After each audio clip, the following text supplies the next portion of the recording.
Եվ ստացվում է, որ եթե Հայաստանի Հանրապետության ՄԻՊ-ը Ադրբեջան այցելելով չէր կարողանալու արձանագրել խնդիրներ, չէր կարողանալու դրանք հասցեագրել Ադրբեջանի իշխանություններին, ինչ լավ նպատակի կարող էր ծառայեցվել այս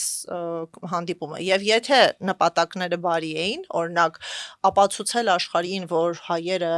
Ադրբեջանում վատ վերաբերմունքի չեն արժանանում, ապա պետք էր հրավեր ուղղել միջազգային ձևաչափով, որը կունենար հստակ մանդատ, անկախության երաշխիքներ, հնարավորություններ, եւ այս առումով Հայաստանի Հանրապետության ՄԻՊ-ը խոշտանգումների կանխարգելման եվրոպական կոմիտեի անդամ է։ Ի տարբերություն շատ ՄԻՊ-երի, որոնք անդամ չեն, մեր ՄԻՊ-ը ընտրվել է եւ կարող էր օրինակ Ադրբեջանի ՄԻՊ-ը հրավիրել խոշտանգումների կանխարգելման եվրոպական կոմիտեին, խնդրել անմիջականորեն ներգրավել կազմում Հայաստանի Հանրապետության ՄԻՊ-ին եւ խոստանար, որ